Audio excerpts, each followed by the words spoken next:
जय श्री श्याम दोस्तों। उम्मीद है आप अपने निवास स्थान के ऊपर स्वस्थ और मस्त होंगे, ऐसी आशा मैं मेरे ईश्वर से आपके लिए रखता हूं। आज का जो वीडियो है मेरे दोस्तों, वो अपने रीट की जो आंसर की आई है, फाइनल आंसर की तो अपन नहीं कहेंगे अभी से, आंसर की आई है। और इस आंसर की के आने के बाद में प्रत्येक विद्यार्थी ने अपने अपनी ओएमआर के साथ अपने पेपर को एनालिसिस करके अपने स्कोर का आइडिया लगा लिया होगा। किसी भाई को नुकसान हुआ है, किसी भाई को फायदा हुआ है, इसकी चर्चा तो अपन थोड़ी देर बाद में करेंगे। फिलहाल जो सबके मस्तिष्क में सवाल बना हुआ है वो ये है कि कट ऑफ क्या रह सकती है। तो कट ऑफ का निर्धारण तो जिस दिन हमारा फाइनल रिजल्ट आएगा उस दिन ही बोर्ड के माध्यम से पता चलेगा।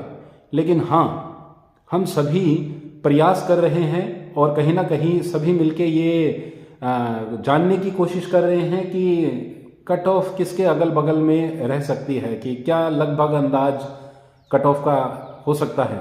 तो उसी के प्रयास में मैंने आपके सामने इस बोर्ड के अंदर कुछ आंकड़ों के रूप में जानकारी प्रदर्शित की है। आप इसे देख सकते हैं।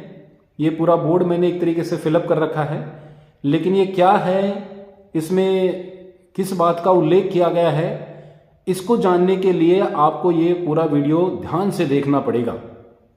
और मेरे दोस्तों, किसी प्रकार के व्यू लेने के लिए नहीं या लाइक और सब्सक्राइब करने के लिए नहीं, सिर्फ और सिर्फ अपने आप को जानने के लिए, और अगर इसके अंदर आपको सत्यता नजर आती है तो कहीं ना कहीं सहमति प्रकट करने के लिए। हाँ, यदि अगर आपको इसमें सत्यता नजर आती है और आपको लगता है कि मेरे विचार और आपके विचार इससे कहीं ना कहीं मेल खा रहे हैं, तो प्लीज़ फिर मेरा अनुरोध है आपसे, मेरा अधिकार बनता है कि आप इस वीडियो को लाइक कीजिएगा, शेयर कीजिएगा और सब्सक्राइब करने का निवेदन विशेष रूप से करता हूं, वो भी करिएगा। चलिए अब इसकी शुरुआत करते हैं। देखिए मेरे दोस्तों, ये पेपर जो है, ये मैं सबसे पहले आपको ये बता दूं, ये एनालिसिस जो मैं कर रहा हूं, ये मैं कर रहा हूं इंग्लिश पेपर के लिए। जी हाँ, ये एनालिसिस जो है वो इंग्लिश पेपर के लिए है। रीट का जो इंग्लिश का पेपर लगा है उसको लेके है। लेकिन हाँ, मेरे कई साथी या मेरे कई विद्वान भाई बहन इससे कतई नाराज ना हो कि ये तो इंग्लिश का है, हमारे क्या काम आएगा। जी नहीं, ये बिल्कुल आपके भी काम आएगा, क्योंकि इसे मैंने इस तरीके से पेश किया है कि प्रत्येक विद्यार्थी जिस जिस विषय से है वो इसके आधार के ऊपर इस पेपर को डिवाइड कर सकता है और इसके आधार के ऊपर वो कहीं ना कहीं कट ऑफ के ऊपर पहुंच सकता है। वैसे मैंने वीडियो एसएसटी के लिए और हिंदी के लिए भी तैयार किया है। अभी पहले इसको हम लोग जानकारी प्राप्त कर लें इसकी, उसके बाद में उस वीडियो के बारे में बात करेंगे। फिलहाल हम लोग इसी के बारे में बात करते हैं। तो आइए चलिए बात करते हैं इंग्लिश की। देखिए मेरे दोस्तों, इंग्लिश का जो पेपर आया है उसे मैंने 3 भागों में बांटा है। 3 भागों में किस तरीके से बांटा है? कोई सोचे 2 भागों में बटा था पेपर, तो 3 भागों में कहां से बटा था? तो मैं बताता हूं, आप उसको मेरे शब्दों के माध्यम से समायोजित करने का प्रयास करिएगा इस बोर्ड पे जो लिखा हुआ है उसे। सबसे पहले पेपर को मैंने 3 भागों में बांटा है। पहला भाग जो है वो जीके का पार्ट है, जिसके अंदर हमारे जीके से रिलेटेड 65 क्वेश्चन आए थे, 65 सवाल आए थे। उसके बाद में दूसरा भाग जो है वो सब्जेक्ट का है, जिसके अंदर 70 क्वेश्चन आए थे। और तीसरा भाग जो है पार्ट सी, वो मैंने साइकोलॉजी और कंप्यूटर को किया है, जिसके अंदर 15 क्वेश्चन आए थे। अब इन तीनों भागों को जब मैंने अलग अलग कैटेगरी के अंदर बांटने का प्रयास किया, तो मैंने एक जगह लिखा है, आपको दिखाई दे रहा होगा, गुड प्लस। एक जगह लिखा है मैंने एवरेज, और एक जगह मैंने लिखा है बिलो। ये मैंने तीनों ही पार्ट के अंदर लिखे हैं। इसका मतलब क्या है? इसका मतलब है दोस्तों कि एक विद्यार्थी जब एग्जाम देने जाता है तो सभी विद्यार्थी उस कैटेगरी के अंदर या उस मस्तिष्क को लेके या उस तरीके की उनकी तैयारी नहीं होती कि उन्हें समान आंका जाए। हर एक विद्यार्थी का प्लान और हर एक विद्यार्थी का स्टडी मटेरियल अलग अलग होता है और वो उसे उसी प्रकार से रिप्रेजेंट करता है एग्जाम हॉल में। अगर उसने अपने मस्तिष्क को बैलेंस में रखा, बिना तनाव के उसने एग्जाम दिया तो। लेकिन चूंकि हम जानते हैं परीक्षा हॉल के अंदर हमारे ऊपर एक अनजाना सा दबाव बनता है पेपर को अटेम्प्ट करने का, भविष्य को सुरक्षित करने का, या कहीं ना कहीं अच्छा प्रदर्शन करने का जिससे हमें नौकरी प्राप्त हो सके। इसके आधार के ऊपर व्यक्ति के मस्तिष्क के अंदर संतुलन बनाना बड़ा मुश्किल हो जाता है। और ऊपर से हम जानते हैं कि नेगेटिव मार्किंग का प्रेशर तो क्या होता है, वो तो एग्ज़ाम हॉल के अंदर जब सवालों को हम लोग करते हैं और लास्ट में जब उसका निचोड़ निकालते हैं तो पता चल जाता है। खैर छोड़िए इन बातों को। मैंने जो यहाँ पर गुड प्लस लिखा है ये उस विद्यार्थी के लिए लिखा है जिसने बहुत अच्छी तैयारी करी है। तैयारी तो सभी ने करी है, लेकिन ये उस विद्यार्थी के लिए है जिसका प्रदर्शन इस पेपर के अंदर बहुत अच्छा हुआ है। तो जीके के पेपर में यदि किसी विद्यार्थी ने 65 क्वेश्चन में से 44 क्वेश्चन अटेम्प्ट कर दिए हैं तो मैं समझता हूँ वो विद्यार्थी बहुत ही अच्छी पोजीशन के अंदर है। उसे किसी भी प्रकार का नुकसान इस जीके के पार्ट में नहीं हो रहा है और उसने एक बहुत अच्छी स्थिति प्राप्त कर ली है जीके के पेपर में। अगर वो ही विद्यार्थी दूसरे पार्ट में अपना पेपर अटेंड करता है और वहां यदि वो 70 में से 40 क्वेश्चन कर रहा है तो ये भी उसका एक बहुत अच्छा स्कोर है, जिसने अपने मस्तिष्क का संतुलन बनाए रखा। क्योंकि आप जानते हैं इंग्लिश का पेपर जो आया है लोग कहते हैं इजी आया है, लेकिन जैसे मैंने पिछले वीडियो में बताया कि इजी किसे कहते हैं उसका जिक्र मैंने पिछले वीडियो में किया है, आपने सुना भी होगा उसे। लेकिन जहां तक मैं जानता हूं, मैंने आपको बताया भी है और आप जानते भी हैं इस बात को कि इंग्लिश का पेपर बहुत फैला हुआ था। बड़े बड़े पैसेज दे रखे थे आपको, 2 पैसेज और 2 पोएम तो बहुत बड़ी बड़ी थी, जिनका क्वेश्चन जब आप लोगों ने निकाला तो एक क्वेश्चन पूछा गया था उसमें। तो ऐसे पेपर के अंदर जब वो अलग अलग डिवाइडेशन में फैला हुआ हो, इस सूरत में यदि किसी विद्यार्थी ने 40 क्वेश्चन नेगेटिव काट के अगर अपने बचा लिए हैं तो वो बहुत बहुत सुरक्षित स्थिति में पहुंच गया है।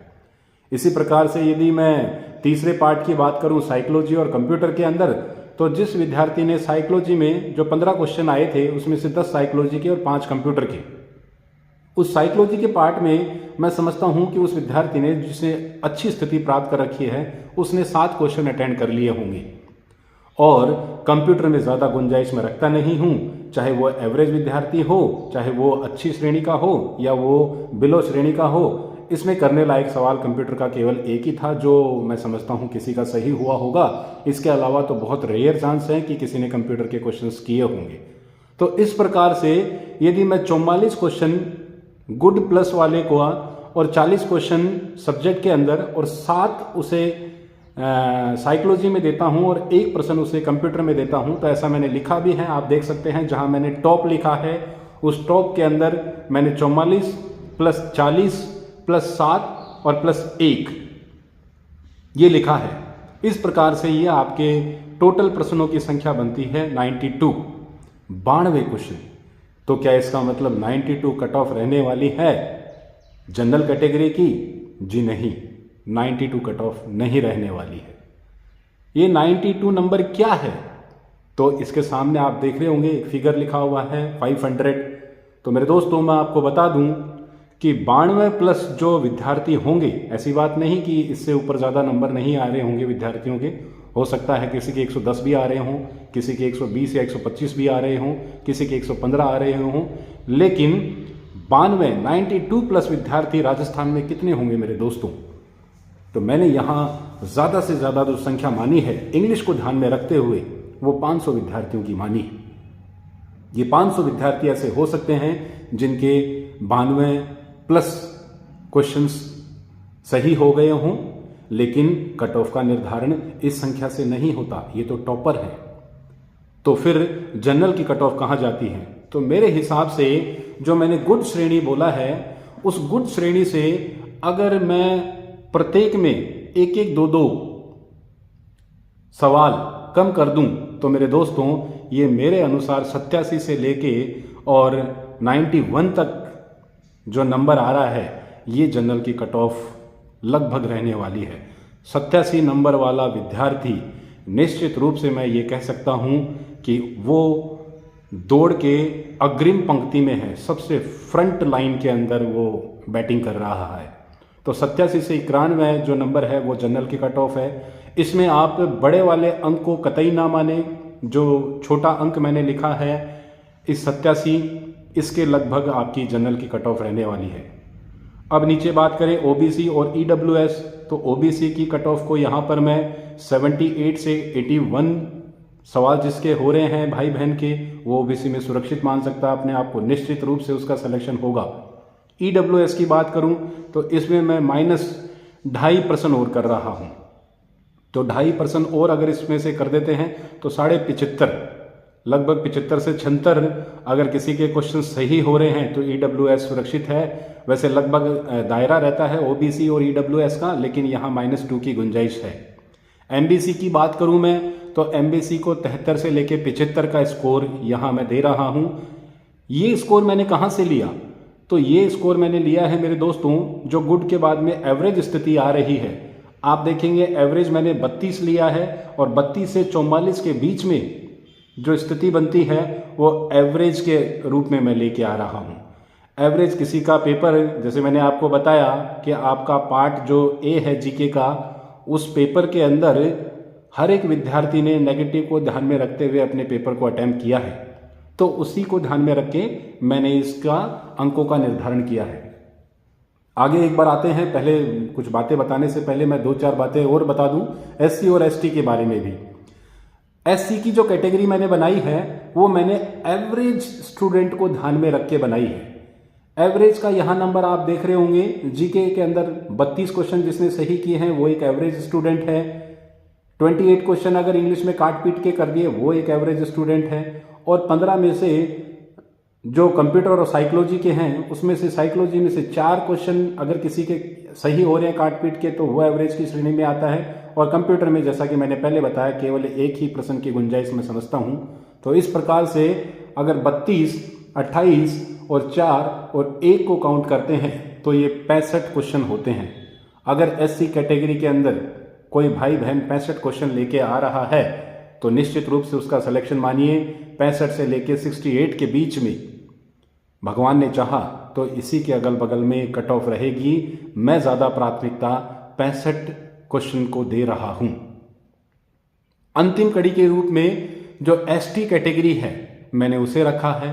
एसटी कैटेगरी के अंदर मैंने जो थर्ड पार्ट बनाया है कैटेगरी वाइज गुड, एवरेज और बिलो स्टूडेंट का, तो बिलो स्टूडेंट के रूप में मैंने ये लिखा है कि 65 में से अगर एसटी कैटेगरी ने 30 क्वेश्चन कर दिए हैं तो मैं समझता हूं वो बहुत अच्छी सिचुएशन में है।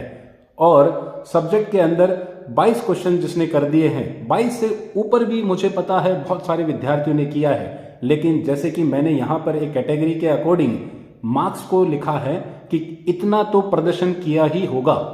तो 30 क्वेश्चन अगर उसने जीके में सही किए हैं और 22 क्वेश्चन यदि उसके काट पीट के इंग्लिश में शेष बच जाते हैं और 3 क्वेश्चन साइकोलॉजी के सही हो जाते हैं और 1 क्वेश्चन कंप्यूटर का हो जाता है, तो इस तरीके से ये आपका स्कोर 56 बनता है।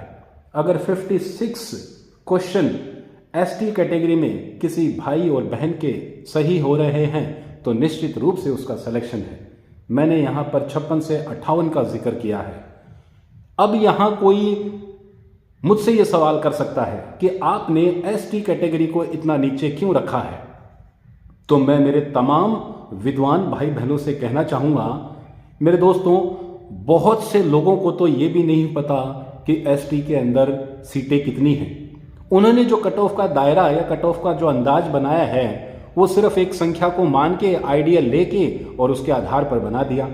लेकिन आपकी जानकारी के लिए मैं आपको अवगत करवा दूं कि पिछली मर्तबा एसटी के ऑल कैंडिडेट और एससी के भी ऑल कैंडिडेट क्वालिफाई हुए थे, लेकिन बावजूद भी 367 सीटें एसटी की खाली रह गई थी, जो कि बैकलॉग के रूप में गवर्नमेंट के पास शेष रह गई थी। इस भर्ती के अंदर उस बैकलॉग को इंक्लूड किया गया है और इस तरीके से एसटी की टोटल सीटें जो हैं वो 1092 सीटें हैं। 1092 सीटों को ध्यान में रखते हुए मैंने इस कट ऑफ का निर्धारण एसटी के लिए 56 से 58 रखा है। अब आप जान सकते हैं, महसूस कर सकते हैं, समझ सकते हैं, अपने विवेक का प्रयोग कर सकते हैं कि 1092 सीटें यदि इंग्लिश की पर्टिकुलर एक कैटेगरी को मिल रही है तो उसकी कट ऑफ नीचे आना स्वाभाविक सी बात है।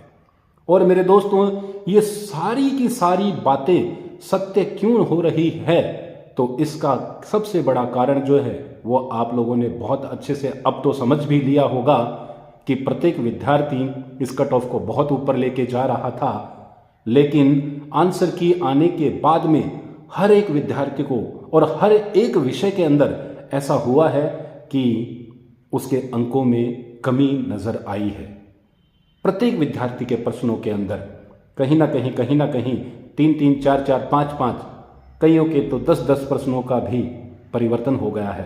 तो जब आंसर की आने के बाद में लोगों के नंबर कम हो रहे हैं तो कट ऑफ को कुछ विद्वान साथी ऊपर कैसे लेके जा रहे हैं। और मैं कहना चाहूँगा, कतई मत भूलिए, ये इंग्लिश विषय है। इस इंग्लिश विषय को ध्यान में रखते हुए आपकी कट ऑफ इतनी जा रही है। अदरवाइज और सब्जेक्ट होता तो गुंजाइश नहीं बनती, लेकिन पेपर का लेवल इजी भी नहीं था, मॉडरेट टू हार्ड पेपर था। और सबसे बड़ी बात, बहुत से विद्यार्थियों को टाइम मैनेजमेंट में भी प्रॉब्लम आई है। तो कुल मिला के मेरे दोस्तों, यही इंग्लिश की कट ऑफ रहने वाली है। आप भविष्य के रूप में इसे देख पाएंगे, जहां तक मैं उम्मीद रखता हूं। और मेरे तमाम बहन भाइयों से मैं कहना चाहूँगा, किसी भी प्रकार की बातों में आके अपने आप को नेगेटिव में मत लेके जाइए। और मैं कहना चाहूँगा ऐसे भाई बहनों से जो ये कहते हैं कि मेरे 122 क्वेश्चन सही हो रहे हैं और मेरा कोई चांस बनता है क्या, इसका मतलब वो सबसे बड़ा झूठा है। उसकी बातों को आप सीरियसली मत लीजिए। या तो वो हमारा मजाक उड़ा रहा है या फिर उसे पता ही नहीं कि अध्यापक बनने के लिए क्या प्रयास करना पड़ता है। अगर एक सुरक्षित स्कोर के ऊपर पहुंचने के बाद में वो बेतुकी बातें करता है तो ऐसे विद्यार्थियों का किसी भी प्रकार का स्तर नहीं होता। और मैं कहना चाहूँगा, ऐसे विद्यार्थियों का जीवन में कभी सिलेक्शन भी नहीं होना चाहिए, क्योंकि वो बिना मतलब में दूसरे विद्यार्थियों के मस्तिष्क के ऊपर नेगेटिविटी का प्रभाव छोड़ते हैं, उन्हें अवसाद में गिराते हैं। तो मेरे दोस्तों, एक बिंदु मैंने और ऊपर लिखा है, उसको भी आप देख सकते हैं कि कट ऑफ माइनस हो सकती है, मतलब कि आपकी कम रह सकती है, प्लस कतई नहीं होगी। तो आज के लिए बस इतना ही। अगर मेरे दोस्तों मेरे द्वारा दी गई जानकारी से आप सहमत हैं तो प्लीज़ इस चैनल को शेयर करिएगा, सब्सक्राइब करिएगा, लाइक करिएगा। और श्री श्याम ने चाहा तो हारे के साथी हैं वो, तो हारे का सहारा है। उम्मीद रखिए जो हारे हुए हैं निश्चित रूप से जीतेंगे। आज के लिए बस इतना ही। धन्यवाद। जय श्री श्याम। अगले वीडियो में जल्दी ही मिलते हैं। Thank you very much.